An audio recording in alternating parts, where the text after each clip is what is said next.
مخاطبین از رسانه پشت ماجرای فیلم استاندار سابق یادتونه تیم میگه که منم داشمی رو های گلزار جابجا کرد. درود به مخاطبین عزیز، بنده امین فردین خوشحالم که به همراه تیمم بار دیگه با یک برنامه پشت پرده دیگه با شما هستیم. امیدوارم که هر کجا این کره خاکی که هستید و صدا و تصویر من رو میبینید و میشنوید حال دلتون خوب باشه، جیبتون پرپول باشه و از همه مهمتر سالم و سر حال باشید و کانال یوتیوبی برنامه پشت پرده رو هم سابسکرایب کرده باشید که این روزها یه سری تصاویر خیلی خفن می‌خوایم از عروسی گلزار یه سری حرفای دیگه برای شما پخش بکنیم، تصاویری که خیلی دوست دارید و بعضیاشون هم مثبت 18 هستش. پس یه لطفی بکنید همین الانی که دارید این ویدیو رو می‌بینید روی دکمه سابسکرایب بزنید، زنگوله رو هم بزنید که اگر ویدیوی جدید اومد بتونید با سرعت ببینیدش. اگر قبلا هم سابسکرایب کردید چکی ریویوی بکنید ببینید سابسکرایب باقی مونده یا نه. اما ماجرای عروسی گلزار هر روز که میگذره حاشیه‌های بیشتری هم با خودش همراه داره. امروز میخوایم افشا بکنیم و لو بدیم تصاویر یه سری از بازیگرها رو که توی عروسی گلزار بودن، مثل الناز شاکردوست و چند نفر دیگه که البته دلیلم داره. ما میخوایم این تصاویر رو پخش بکنیم. یه نکات خیلی مهمی وجود داره که بعد توی این ویدیو راجبش صحبت بشه. اما ماجرای گلزار اتفاقات عجیب و غریب و پشم ریزونی رو رقم زده برای جامعه ایران و فرهنگ و تمدنی که میگیم آقا 2500 سال قدمت داره و وقتی که شما اینا رو میبینید بعد این دو دستی بکوبید تو سر خودتون. از اسپانسر برنامه هم غافل نشیم دوستان عزیز، خواهشاً مصرف بفرمایید از این اجناس که نره تو پاچتون این اتفاقات. از این جنس ها خواهشاً استفاده بفرمایید که اصطلاحاً حالشو ببرید و اینا و اتفاقات دیگه براتون رخ نده. من بذارمشم اون ورتر که تو کادر نباشه. اما این اتفاقات عجیب و غریب رو الان عرض میکنم خدمتتون چی هسته. شما تصاویر این عروسی گلزار رو وقتی میبینید، حالا باش کار داریم، گفتم تو ویدیو قبلی هم عروسی که براش مفت و مجانی در اومد چون اسپانسر و اینا زحمتش کشیدن و این مراسم عروسی براش در آوردن. حالا تصاویر رو هم میبینید. اما این مراسم عروسی یه سری حاشیه‌های پشم‌ریزون داشته که حالا جلوتر به شما میگم. گلزار هم انگار مثلا این تصویری که میبینید حالا پاپیونشی که البته پاپیون شده، البته یه ده از این طرفدارا اینجا یه تصویر دکمه سراستین رو میبینید. ببینید گلزار که این میگن طرفدار داره، ببینید سطح سواد و تفکر فنای گلزار چیه. قابل توجه برندهایی که میخوان به ایشون تبلیغ بدن. یعنی ببینید که یه عده از طرفدارای ایشون نه 100%شون، یه عده کوچولیشون چه فنای نابودی ان. به این استوری توجه بکنید. اومده نوشته شواهد گویای همه چیزه. سوال پیش میاد که این چیه؟ اصلا چه دلیلی داره توی فیلم عروسی، اونم این بخش که از وسایل داماد فیلم گرفته میشه، این قطعه باشه؟ بعد گفته که همه اینها نشون دهنده اینه که آقای گلزار میخواد به ما به طور غیر مستقیم بگه جونش در خطره، یعنی هشتگ پشمام به همین راحتی. و گفته که 2 وسیله ناشناخته میتونه به این معنا باشه که پای 2 عروس در میونه.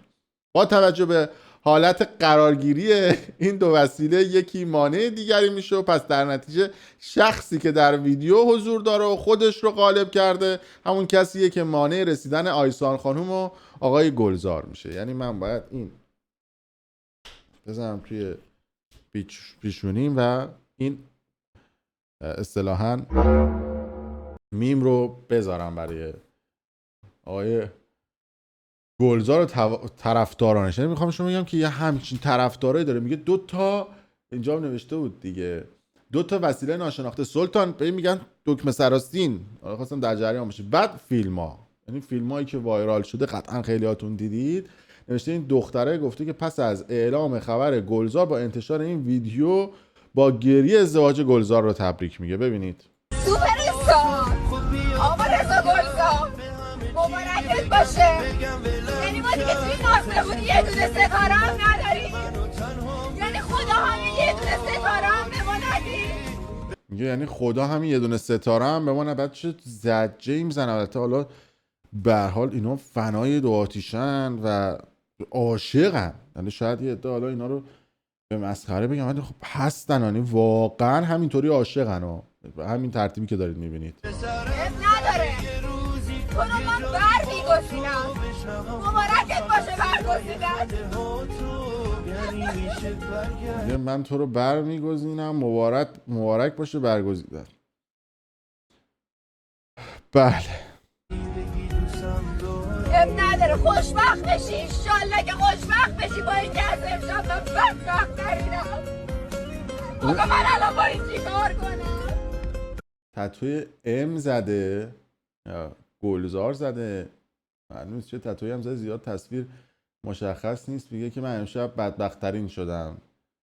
اصلا پشمام واقعا. حالا این نیست، این ویدیو سس ماینز میگم، سس گوجه برنگی کچاپ چیه زده، بعد یه دونم آب آلبالو گذاشته جلوش. ببین چی میگه. آقا رضا از وقتی که تو رفتی منم و الکل و پونه و نه یعنی گل و یعنی خودکشی کردم. من از وقتی رفتی همش دارم سیگار میکشم. من خودم رو به خاطر تو کشتم. حالا فکر کنم ایسکا کرد و اینا، ولی خب به هر حال بعد اینجور موقع چی بگیم؟ درست میگید، بعد اینو بگیم. خدا بس دیگه. ما خسته شدیم دیگه. بله دقیقا تو همین مایه هستش. حالا شاید یه عده بگن که آقا این قضیه خیلی زیاد قضیه مهمی نیست. به هر حال حالا گلزار یه چوسه ازدواجی کرده. این جالبه، وقتی که آمار گوگل رو نگاه میکنیم متوجه میشیم که خبر ازدواج گلزار در صدر جستجوهای اینترنتی قرار گرفته، چسبیده به سقف و مردم ازدواج گلزار رو توی گوگل سرچ کردن و از شهر زیبای زنجان بیشترین سرچ اتفاق افتاده، شهری که خود آیسان درونش بزرگ شده. بعد به هر حال اون سمتی هن دیگه، گلزار نام هم سمتی هن. شهر زیبای لرستان رتبه دوم داره. شهر مذهبی قم رتبه سوم. شهر تاریخی کرمانشاه رتبه چهارم رو داره و همینجوری رفته پایین. مرکزی و بقیه استان‌ها هم رتبه بعدی رو دارن. بعدش یزد، بعد خراسان شمالی، بعد خراسان رضوی تو رتبه‌های بعدی و ایلام همینطور رتبه بالایی رو داره توی این سرچه که داریم می‌بینیم. اصفهان و خوزستان و استان فارس هم توی رتبه‌های بعدی هن. و جالبه بدونید که جز کمترین سرچ هایی که اتفاق افتاده حالا اینجا کرج جز کمترین ها بوده که حالا سرچ کردن. قابل توجه بر بچه کرج که دیگه براشون فکر کنم قضیه دیگه عادی شده بود. حالا گفتن که گلزار یه همچین حرکتی رو زده. اما یه اتفاق عجیب هم رخ داده که امیر خیاط اومده این قضیه رو راجبش صحبت کرده و یه استوری گذاشته بوده. گفته بوده که شب بعد مراسم یه اتفاق عجیب رخ داد. حالا ما توی رسانه پشت پرده هم راجع به این قضیه صحبت کردیم و گفته بودی که امارات 21 محلی بوده که گلزار قرار بوده که اونجا مراسم عروسی بگیره. مفی اسپانسر هم براش این کارو انجام داده، خوش خرجی نکرده و گفته که ملت غیور رو همیشه در صحنه نمیدونم چجوری آدرس باغ مراسم اون شب پیدا کردن، چجوری نبود در برنامه پشت پرده متوجه شدن و گفته که تو کوچه باغ زیلو انداخته بودن با خانواده نشستن جوری که انگار مثلا 13 بدر، مثلا فکر کن کف زمین گذاشتن. گفته تو جوجه رو بده، تو جوجه کوبیده هم تو شروع کرده غذا رو اونجا زدن و تو با پیاز و از این صحبت ها. گفته که او گلزار داره میگه آقا پیاده شیر بریزید یه عکسی باش بگیره. یعنی دقیقاً همچین تصویر سازی رو کردن. بعد میگفته که اونجای پرام ریخت که جلوی ماشین امین حیایی رو همراه خانواده‌اش گرفته بودن و گفتن که پیاده شو باش عکس گرفتن. این واقعا دارکه. حالا شما بگو که نه ما فرنگ 2500 ساله داریم، تو بگو داری تعصب میکشی، تو نمیدونم به این موضوعات داری اهمیت میدی. گفته که نه من فقط میخوام یه ذره رو درواسی رو با خودمون کنار بذاریم و واقعیت جان واقعا هم تو رو درواسی کنار بذاریم. اما موضوع بعدی که اومد بیرون این تصاویر لور هفته این بازیگرا هستش که حالا توی آینه‌ای که اونجا هست نام آیسان و رضا حکاکی شده به همراه تاریخ عروسیشون و عکس الناز شاکردوست به همراه داداشش که خیلی شیک و مجلسی. این عکس ها برای ما فرستاده شده. حالا سوالی که پیش میاد من چرا اصلا دلیل شد که من این موضوع رو سوژه بکنم، به خاطر اینکه این موضوع گلزار توی سرچ و جای مختلف، من این گوشیم هم در بیارم، بالاتر شده بوده و توی سرچ و اینا یه رتبه بالایی رو برای خودش گرفته بوده و همه به حال موضوع گلزار رو سرچ میکنن. اینا گفتن که حالا ما یه کره‌گیری این وسط بکنیم، یه چند تا عکسی بدیم بیرون و یه دم میگن که آره تو چرا میای عکسای این افراد رو لو میدی افشا میکنی؟ آقا من یه سوال دارم، این تصویر توسط کی گرفته شده؟ به تصویر اگر نگاه بکنید، این موبایل بی صاحب یا با صاحب 3 دوربینه دست برادر الناز شاکردوسته و در این تصویر این موبایل دست خود الناز شاکردوسته. خب این زاویه از 2 حالت خارج نیست، یا الناز شاکردوست این تصویر رو گرفته یا برادرش این تصویر رو گرفته. یعنی یا الناز شاکردوست این تصویر استراحن لو داده یا برادرش این تصویر رو لو داده. عباس باتریساز و سکینه سبزی فروش مالک گلنار این تصویر رو لو ندادن. ما هم که هکر نیستیم بریم تو گوشی اونا که هک بکنیم. پس اگر یه تصویری لو میره شما شاکی نشید آقای فردین نمیدونم ایکس و از دارید آبروی طرف رو میبرید. اینا به هر حال بحث سواد رسانی داشته، من دلیل داشته واسه این ویدیو رو ضبط کردم. تو یه عده فکر میکنن که ما اینجا نشستیم فقط منتظر اوه فلان تصویر رو آقا پخش کن آبرو طرفو ببریم. نه همچین چیزی نیست.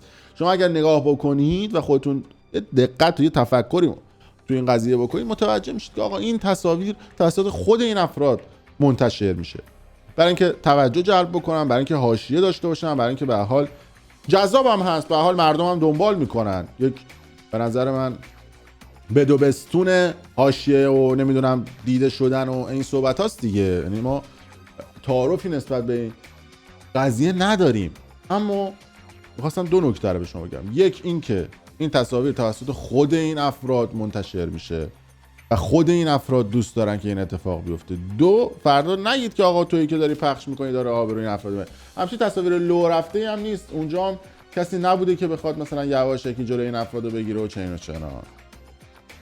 این نکته‌ای بوده که در خصوص عروسی گلزاری که یه عده میگن بی اهمیته اما سرچ های گوگل یه چیز دیگه ای میگه، یه خودتون بخونید ته این ماجرا رو. در هر صورت مرسی که کانال یوتیوب برنامه پشت پرده رو سابسکرایب دارید. من دارم میبینم هر روز داره به تعداد مخاطب‌های ما اضافه میشه. دمتونم گرم و تمام کامنت ها رو هم میخونیم و مرسی که ویدیو رو برای دوستان خودتون به اشتراک میذارید. باز هم آمار اونها هم میبینیم که داره این اشتراک صورت میگیره و برای دوستان خودتون میفرستید و ممنون که تا این لحظه با ما بودید و اگر دوست داشتید باز هم این ویدیوهای ما رو برای دوستان خودتون به اشتراک بذارید. حالا کار داریم با آقای گلزار. خیلی مخلصیم.